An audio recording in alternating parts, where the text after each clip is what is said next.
welcome to the latest edition of the About Small Business podcast. A particularly interesting episode that we've got for you today.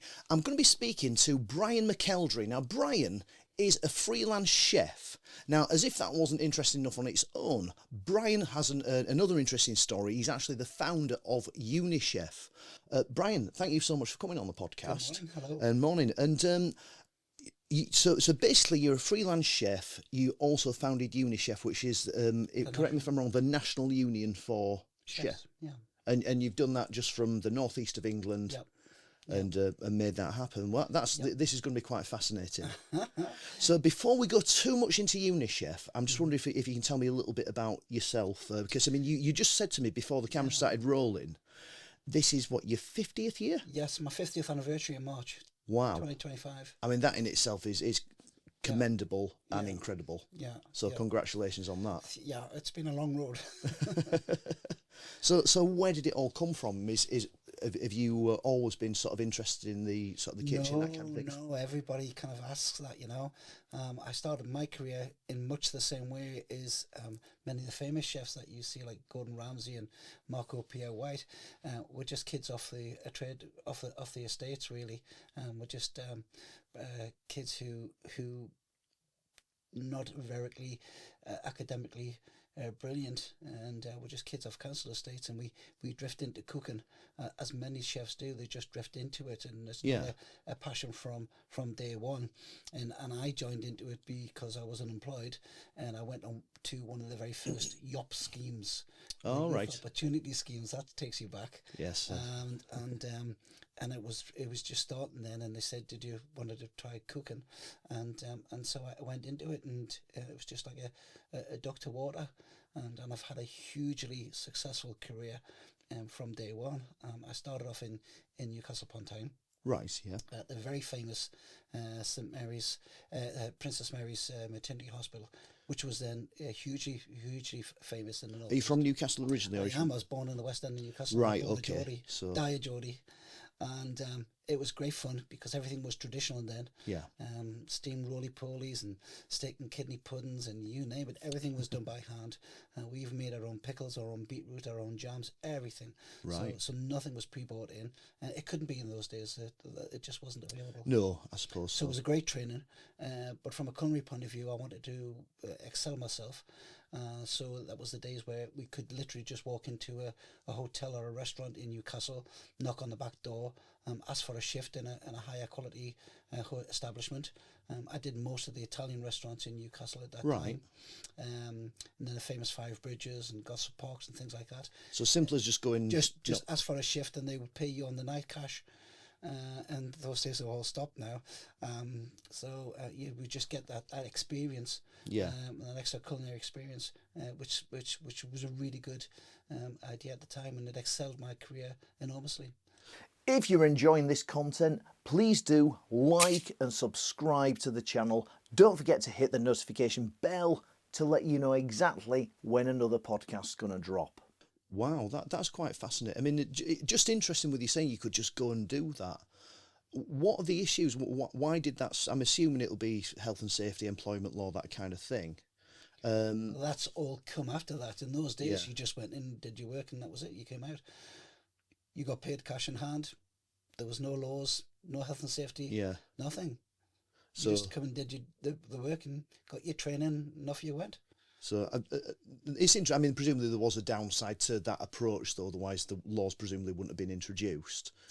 Yeah, obviously, the legislations that we have in place since then and now ensure that workers are thoroughly managed from the very second that they enter into the building. Yeah. And so that's not always the case. It doesn't always happen, but the laws are there in place to make sure that they do happen. Some people reflect on the fact that we're too legislative now, but all in all, protection of workers is an important issue. But in those days, it wasn't an issue. You just went in, you took your knives, and you did your work, and you got paid at the end of the night, and off you went. Yeah, it's simpler times, I suppose, wasn't it? Very simple. So simpler way to live. Simpler, yeah. So you're living in Newcastle, just sort of quite happily.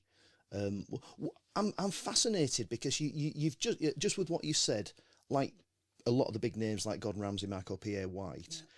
and you've referred to council estate lads. What is it about the kitchen that's holding that kind of appeal, in your view, then? Because I'm going to clarify that as well, because I mean, obviously we're now in 2025. When you and I were growing up, we would probably hear the term that sort of a woman's place is in the kitchen, sort of slightly more sexist ideas. Yeah. But in fairness, you know, they weren't as questioned when the likes of us were growing up. It wasn't the same sort of, you know, the feminist movement wasn't as developed as it is now, and the opportunities for women weren't as good as they are now. That's right, yeah. And it just strikes me as, you know, sort of quite, you know, sort of toughened, hardened young men being attracted to a profession where, when you guys were all growing up, might have traditionally been associated with women. Yeah. And that's what sort of fascinates me. Yeah. You're right in the fact that at that time, in the very early in the 70s when I first joined, it's certainly at the Princess Mary. I was the only man ever to work there. I was the first man ever to work there. Really? Yeah, it was all women in the kitchen, so I broke that mold, and from there on, I just broke so many molds. But to be a chef was considered quite feminine thing, quite a gay thing. There was certainly a lot of the chefs in Newcastle at that time, and there wasn't very many. There wasn't very many restaurants. There wasn't very many hotels. It's not like it is now. A lot of the chefs on that scene, on that circle, social situation, were gay. It was really? Yeah. It was a huge gay circle, and it was considered a very feminist thing to do.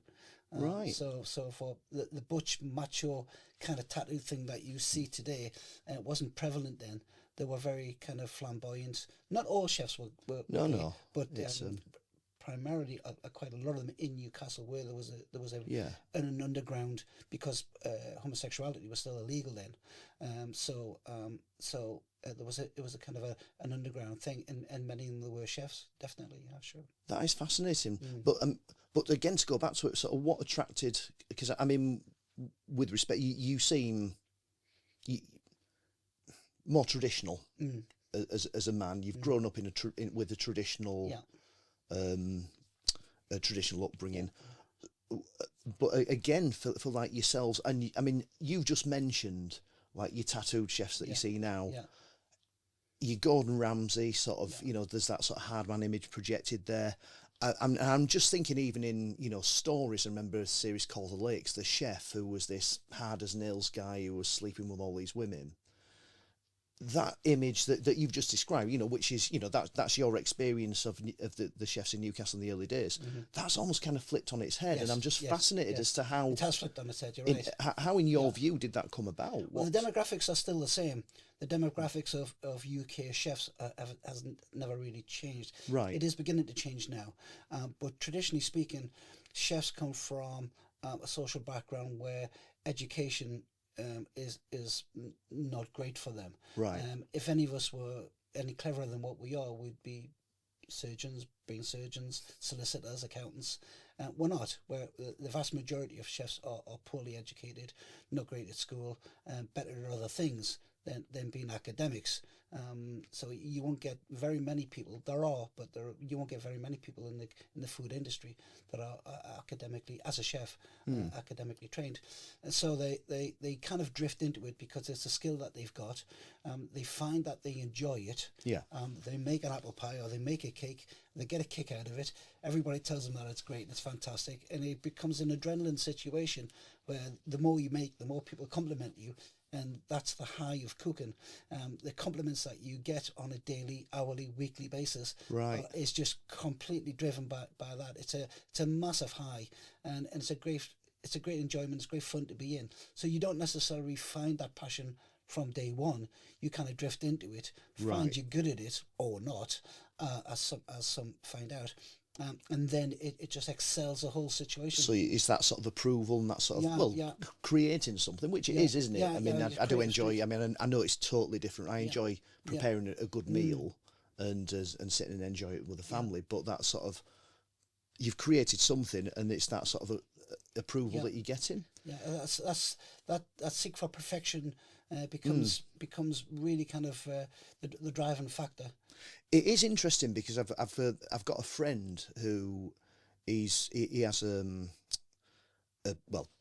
food establishment, and he was saying one of his biggest problems was finding a good chef that's not been to prison, and so that was his experience. Again, that's, I'm not saying you don't want to cast aspersions over any profession, but just in terms of your experience and what you're saying, which I mean you're saying is backed up by sort of just demographics and data.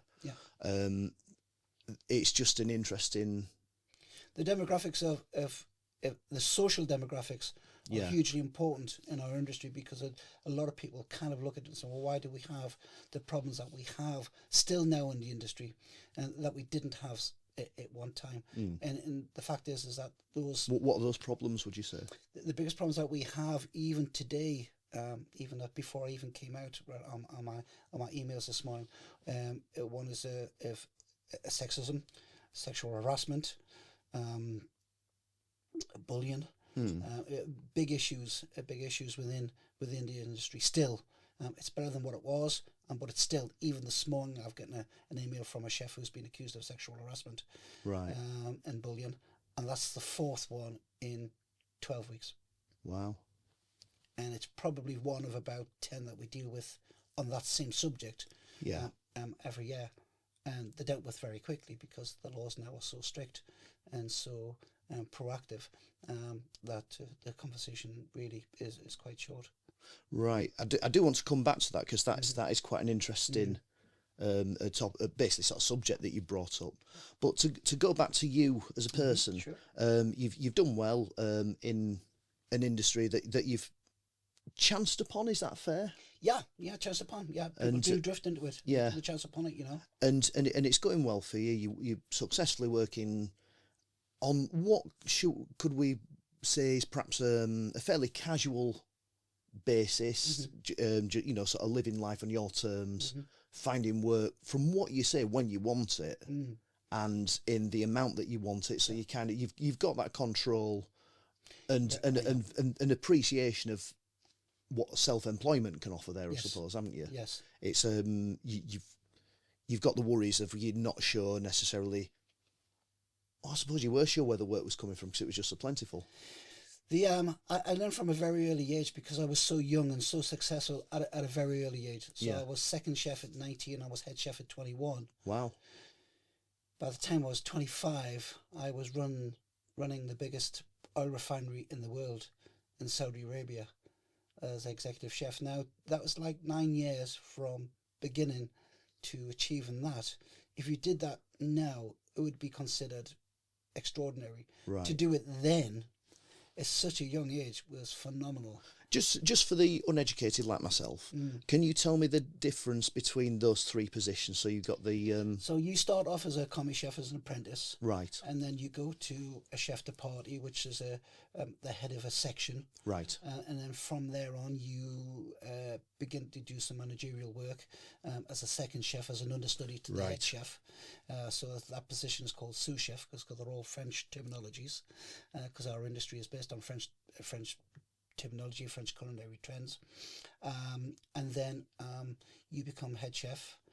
From head chef, you go to executive chef, which is an office position, generally speaking, is an office position, overseeing large establishments, large facilities, multifaceted facilities. Could be 3, 4, 5, 10 kitchens, as I had in Saudi Arabia. Right.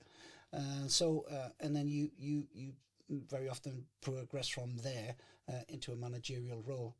But a lot of chefs don't want to go into the managerial side. They kind of prefer the cooking side. I was going to say, because just what you say yeah. with the executive chef, you seem to be a lot more hands off. Yeah. So, I mean, how did you feel about that role? Just given what you've been saying about the passion that you're finding. You're a director. You're a director of the establishment, the culinary side of the establishment that you're under.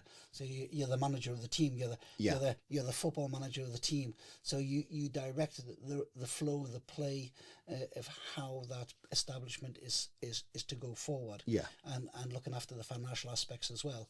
So I'm kind of good at it. They tell me I'm good at both aspects. I still love to cook, and I'm still passionate about food, even now after 50 years. Everybody that knows me, hugely passionate about food. I love and I adore cooking. But there is times when my life and my business overtakes that. So to compensate for that, I do fine dining as a part of my work. Right. So I visit people's houses, people who can afford me, like you, and dine in the houses and some big estates and country houses and places like that. So it's all about building your experience. Right. And because people now are kind of known, certainly through the pandemic, about having chefs within their own home. We started that in Saudi Arabia. That was a trend that we started in Saudi Arabia, and that was brought over by chefs in Saudi Arabia in the 80s. Right. It was all kind of started in. Saudis loved having chefs in their own establishments. Americans love having chefs in their own establishments. It is quite fascinating because it's dawned on me just through staying in hotels. And just as the years have gone on and people have like done up their own homes to be, people spend a lot of money on the homes now, don't they? You have, This is just my office, so it's man cave, I think. But people do, they've put a lot of that pride into their own homes. Yeah. And in many respects, a restaurant, to do that commercially, you've got to be spending a huge amount to make an improvement. And like for someone's a hotel, I mean, if we're staying like a Premier Inn or a Travelodge, I mean, some of the Premier Inns now are absolutely fantastic, but it's not unachievable for your main bedroom to be as fancy as a Premier Inn. Yeah. To go over and above that, you're paying a lot more money. And I think it's similar for your home, for your kitchen, for your dining area, and to get that experience. And I suppose to get someone like yourself to come in and prepare that quality meal, and also, I suppose, to see your process, for the privilege of watching someone like yourself at work. It's great fun. It's huge fun. And to see what's going into it, which I would imagine, because we've not mentioned about like sort of nutrition and that kind of thing yet, and how, which, would perhaps like to come onto at some point. Just, you can see that. Yeah. And you can do that. It's huge fun for the clients, and many of them do have fabulous houses. Yeah. And we're very fortunate enough to visit some wonderful places and some just enormously nice people. I don't think I've ever had a bad client. I really haven't had a bad client. You have clients who sometimes are difficult to break the ice with. But as you can probably tell, I'm used to kind of breaking that ice. Yeah. And I can do it quite easily. But involving the clients, some clients like to be involved. Some like it a little bit more formal, and they're not quite as involved. But we just work through that. Well, I suppose, given what we've established already, you've got a considerable amount of experience and the number and variety of people you must have dealt with over those times. Yeah. Again, from an early age, I got involved in what's called front of house activities. So most chefs stay at the back of the house, don't go into the restaurant, stay away from the guests, which I've never encouraged. I always encourage my younger chefs to get out into the restaurant, meet the guests, and I did that from day one. I always did that, and people found it very strange. But again, it was another mold that I broke. It kind of makes sense though, because I mean, again, from what you were saying earlier on, it's like that sort of appreciation. You get the compliments, that buzz, which is then going to, as with anything, if you're getting that encouragement and praise, it's going to inspire you to do better, surely. So, and again, interestingly, you're absolutely right. You do often see, the little hatches in the back of a restaurant, and you can see the chefs maybe preparing through there. But it is nice if they can come out, they can talk to you about that I broke all the way through my career. So many of them. I've broke so many barriers, not only in cooking, but in with UNICEF as well. Breaking barriers is just normal to me. So you get a compliment into your kitchen. So, oh, chef, they enjoyed that steak. In most places, that would be it. That's the end of it. That was never good enough for me. I would go back through the doors, Yeah. grab a chair, sit down with the guest and say, I love the compliment, thank you very much. How was it? What did you think about it? Get more information from me. Was the meat quality? Was it the sauce? Was it? And you build that conversation. That gives you the knowledge and that gives you the information that you're looking for. But equally so, it makes the client feel really special. And that's our business. We're cooking for people, and it's a great honour. And it's always an honour. Even after 50 years, cooking anything for anyone is a great honour. It's a great privilege. So you've been all over the world. You've been to 14 different destinations. I spent 5 years in the Middle East, Saudi, Bahrain, Dubai before. Right, wow. Well, Dubai was only 3 hotels there. Yeah. I was in Libya for a year. Libya? Yeah, Libya for a year, working with Colonel Gaddafi. So Pause. Pause. Seriously? Yeah. How did that happen? There was a small advert in the Chronicle one day, and I've got a wonderful wife, and I just came and said, "Oh, I'm off to Libya," and she says, "Right, fine." She packed my bags and got a passport. I met the guy in a central station. We agreed terms, and it was a bit like, because then I had already done the Middle East, so I had a really huge oil background, because I went to work for Mobil Oil. Yeah. And I worked at their refinery on the Red Sea at Penrith, and it then was the biggest oil refinery in the world. So we were cooking for about 3,000 men at that time. Yeah. And then I was also directing the private restaurant, so I was doing fine dining as well as that as well, for the directors of Mobil Oil. Yeah. And then we started off from there. They said, "Could you come and cook at our house?" So that's how that all started. I went to Libya. Originally, I went to Malta. It was kind of connected because I went. What made you want to go to Libya? Money. Right. Yeah, So I was. By that time, I was a mercenary. Right. So, and probably always have been.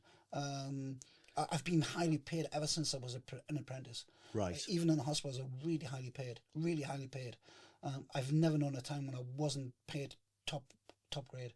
Right. And presumably for Libya it was. Yeah, and big money, good money in Saudi, good money in Libya, and all over the world. And from there, I did Switzerland, France twice. Yeah. Was Libya dangerous at the time? No, Libya was fantastic. Right. Libya was wonderful, and they treated me really, really well. And they said, you can't even put your hand in your pocket in Libya. They won't let you pay for anything. Wow. They said the only thing we ask is that whenever you go, when you leave Libya, tell them just how nice it is. And it is a beautiful country. It's a nice place. They're lovely, lovely people. It's a shame that they've got so many problems now, but at that time it was quite safe and they didn't have any issues. I originally went to work in Malta at the Corinthia Palace, a 5-star Corinthia Palace. Malta's lovely. Yeah, and I was executive chef there at the Corinthia Palace, and then from there on, we because Malta was the staging post for all that went in and out of Libya, because the trade sanctions were on.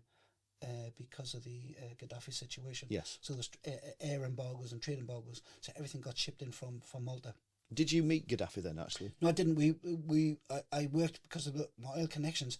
I went to work as the executive chef at the oil refinery in Benghazi, and their army is stationed outside of Benghazi to protect the oil refinery, and he was actually stationed in Benghazi as well.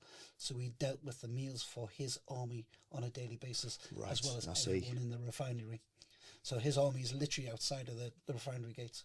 What a fascinating story. Yeah, but at that time he was very well respected, devoted followers. It was a clean, safe country where you could walk, families walking, 10, 11, 12 o'clock at night along the promenade. It's often the way, isn't it, though? It's often the case, and it was, never know what's going to happen. And lovely, kind, friendly people. And it was an experience, that's for sure. It certainly was. Yeah. So at what point, we've been building up, I suppose, to a stage in your career where UNICEF must have been a concept. How did that come about? It came about when I was working in Scotland, and a very close friend was having a lot of pressures, a lot of difficulties as head chef.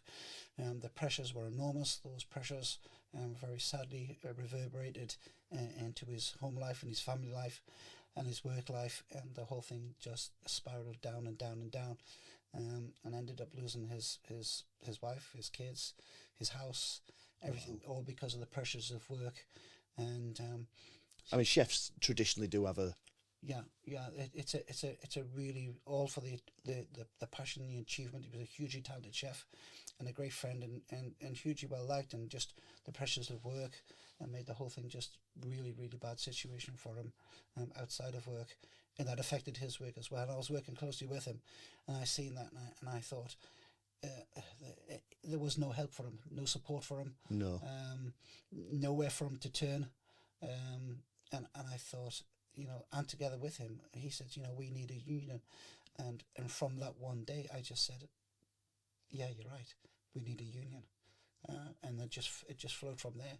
It was originally a Facebook concept. It was originally a Facebook page, UNICEF. So what year we're talking then? This is around about 2014, 2015. Right, as late as that. And so we started off as a Facebook page, again breaking molds.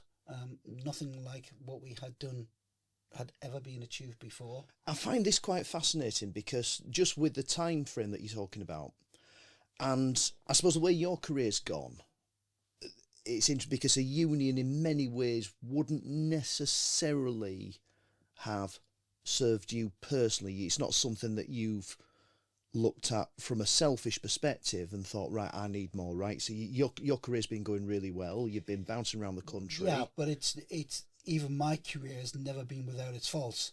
Right. I'm certainly no angel, and I don't pretend to be. No. The provenance within our industry for any chef to get out of order is there. The ingredients are there. Yeah. No, what fascinates me is that if we think to when sort of we would have been lads, we'd have been young lads, the unions were a lot more powerful. I mean, I grew up, I was a child in the 70s, and, where unions, I mean, say whatever you want about them, they were active. We'll both remember the miners' strike.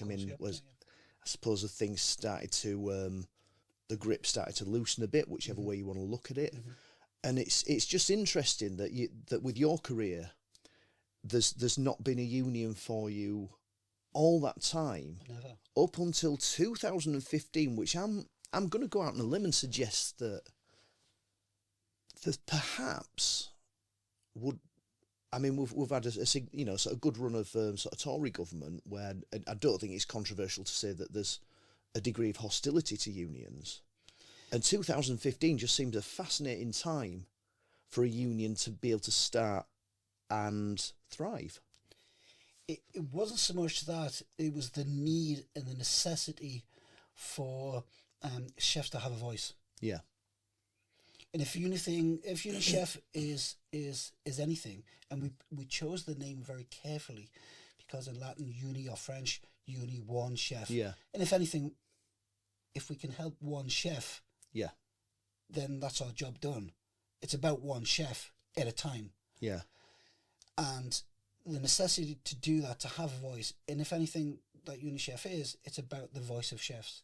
It enables people who are chefs to have that say and to have that voice in their own industry. With the perspective that some people have of unions, in your view then, from what you've just said, do you think that there's quite a lot of misunderstanding about that with the need for unions? Yeah, there is. And when we started, we said that we didn't just want to be a union. Yeah.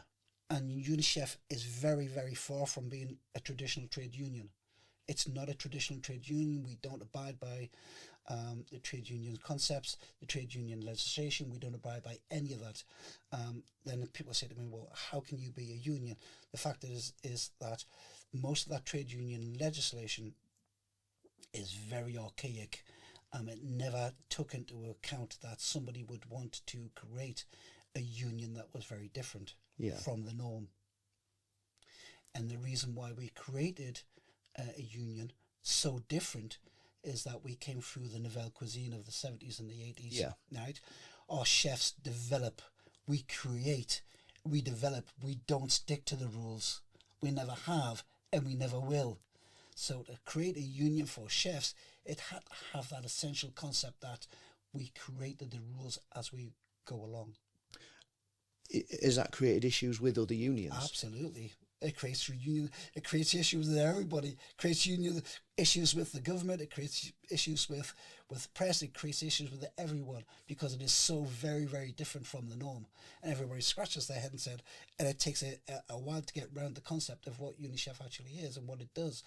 And what we do is we look after our chefs. Right. That's our job. We look after our chefs wherever it takes, whatever it needs.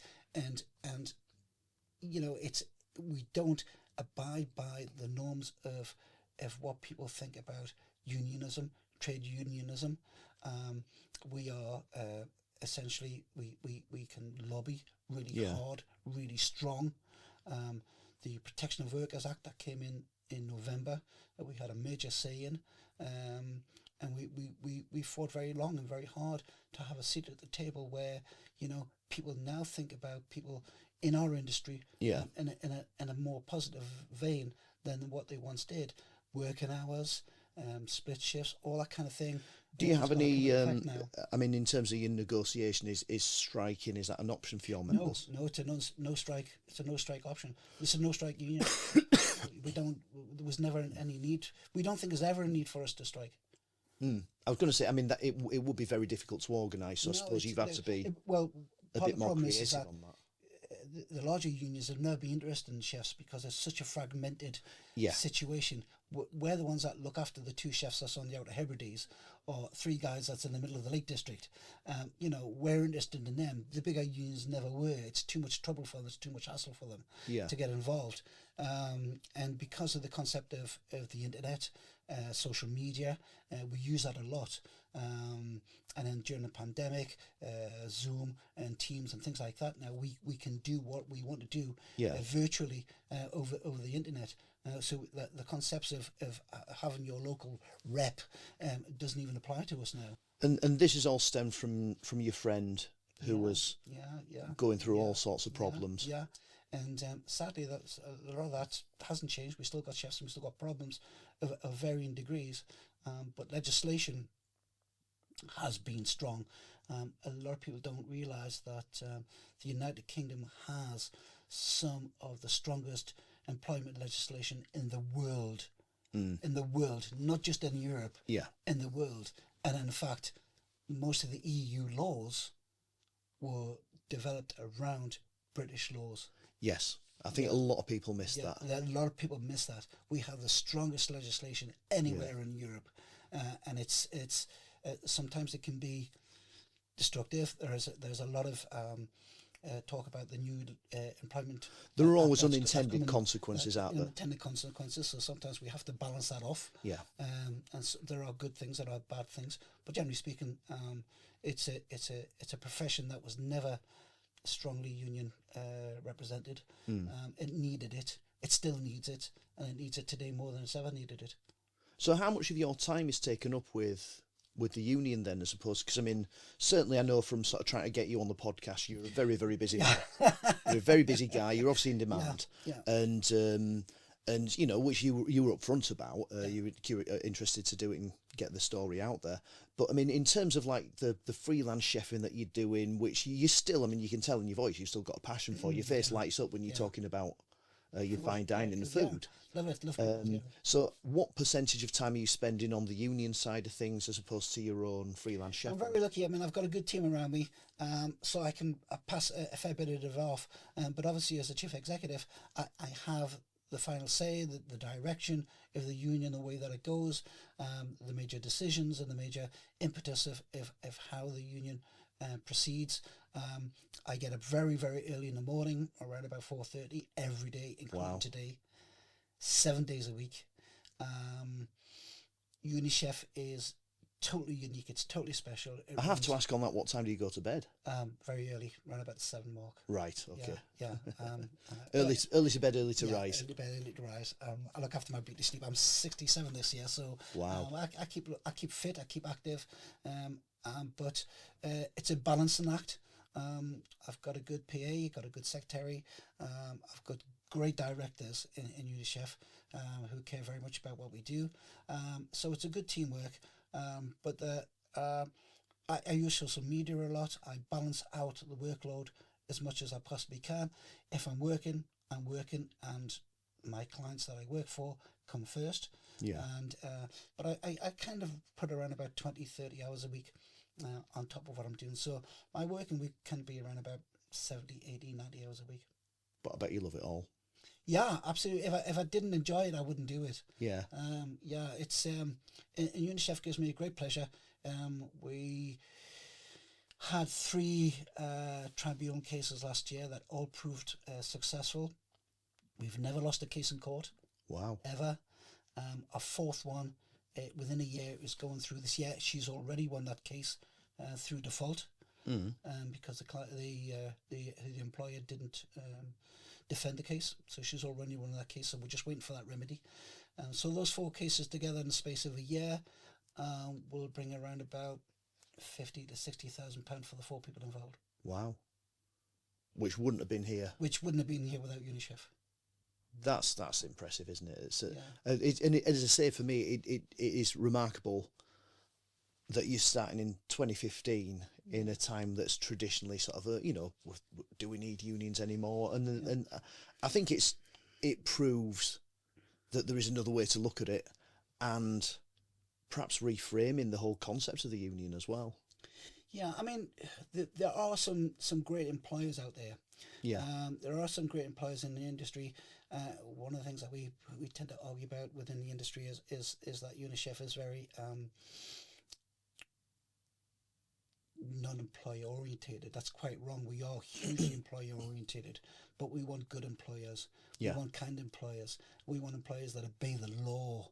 Yes. And so many of them don't do that. And UNICEF gets criticism for being anti-employer. It's not that. We just want more of the great employers that we've already got. Yeah. And we want to get rid of the bad employers, and the bad chefs too. We want to make our industry better, healthier, safer, richer for everybody that's involved in it. Which has got to be the way forward, hasn't Absolutely, it? absolutely. It's sort of working towards that ideal. There's no reason why it can't be. If we look at other industries, and they don't have the kind of problems that we have, but we've got to look at it, and we've got to be honest, and we've got to say to ourselves, yeah, we got problems, and we need to hit them head on. Yeah. And it's the only way to deal with it, yeah. So it's interesting because you did send me an article about UNICEF before you came along, which I'd had a quick skim through it, and it did sort of highlight a lot of the problems that you'd mentioned about earlier, like with the sexism, those issues. Is so basically sort of chefs been subject to that kind of abuse, or is that more of an issue? Or yeah, I mean it's a what tends to happen in kitchens is that because of the social demographics again, yeah, there's a large tendency to bring their cultures into the kitchen. Yeah. That's the difficulty. Yeah. And when I talk to journalists, especially when I talk to journalists, that doesn't happen in their profession. People don't bring their cultures into the office. Right. And chefs seem to think forget that kitchen is our office. Yeah. It's our place of work. It's a place of safety for everyone.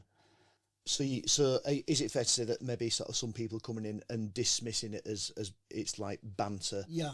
And because I mean, one thing that we've got at the minute, it's like, oh, everyone's offended by everything. So well, yeah, but everyone's also offended by something. Mm-hmm. And I think a lot of people are kind of missing that. Yeah. And ultimately, what I think UNICEF is saying is, well, everyone's got that right to feel safe at work. Absolutely. And just because, it's someone might find this funny, someone else has got a right to say, well, actually, I don't find that funny. I'd rather you stopped. And this is my place of work where I've got to come to feed my family. I mean, my view on that is that kind of, it has to take precedence. You've got to be able to feel safe there. There's been several academic papers over the years. There's a couple of them we use as Bibles. And the latest one is from Cardiff University, which is about 2 years ago, which they identified chefs believing that, because everybody always asks me, journalists are fascinated, how come we, even in a politically correct environment such as a hotel. Yeah. Other departments don't suffer in the way that a kitchen does. So what makes a kitchen so different and such a violent and unsafe place to be? Once the kitchen doors are closed, why do people change? And Cardiff University found that often chefs think that they're in a parallel environment. It's their playground, it's their kitchen. Once the kitchen doors are closed, they're not a part. This front of house, back of house thing that you may have heard of. Yeah. So the front of house would be the reception and the offices and the cleaners and everybody else. But the back of house has always been the kitchen. It's always away. Or in the old days of, you know, the station hotel in Newcastle, in the basement. Yeah. And we were in the basement in the central station. Sort of rules don't apply. That's right. And rules don't apply. You're in a parallel environment, and that has to change. And what Cardiff University also found out is that the new concept, it's not new, but certainly in the early parts of the 90s, the concept of theatre kitchens that Right. they have in London, where the chefs can be seen and heard. Those kind of things don't go on.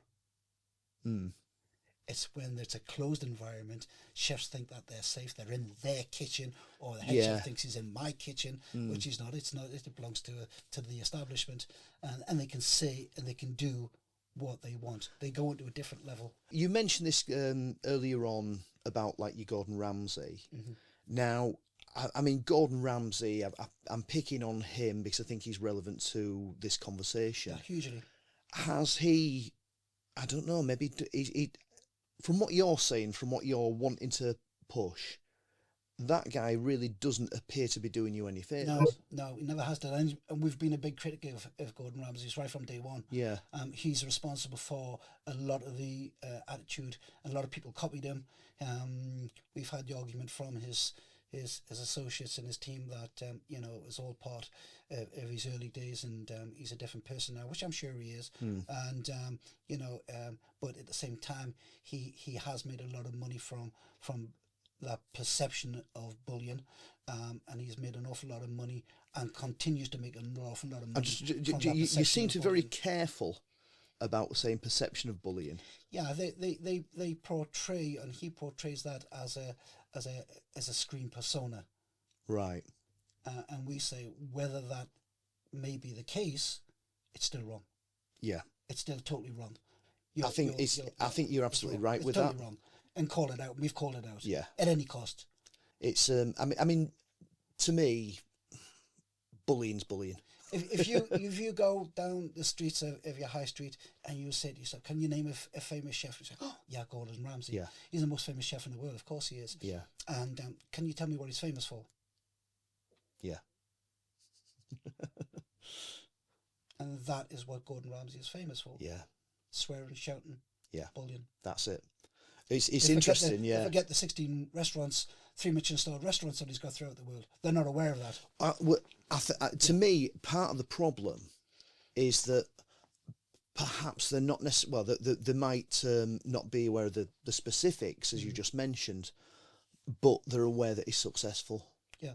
And I think there's certainly a school of thought out there that thinks that bullying is required. Acceptable. Yeah, to it's be acceptable. Yeah. Yeah, it became normalised. Yeah.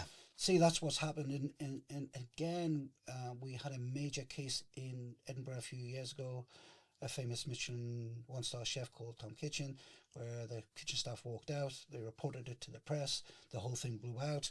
I was doing interviews every single day. It was a major case at the time. And that lifted the lid on kitchen work in Michelin kitchen work and the pressures of working in Michelin kitchens. And we've said right from day one, and we've said it all the time, that the perception of what Ramsay did has a major effect on the industry. I have actually met chefs who think they are Gordon Ramsay. They act and behave as he does. Yeah. As you have an icon, and that icon is, a footballer or a cricketer.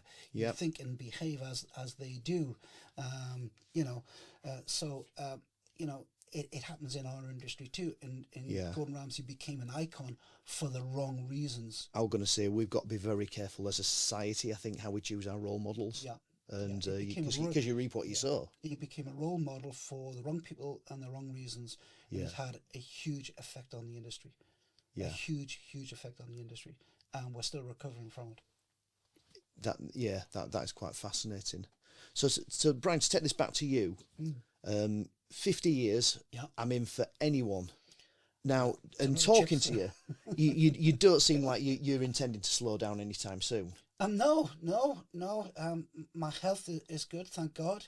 If it remains that way, then I'm still enjoying it.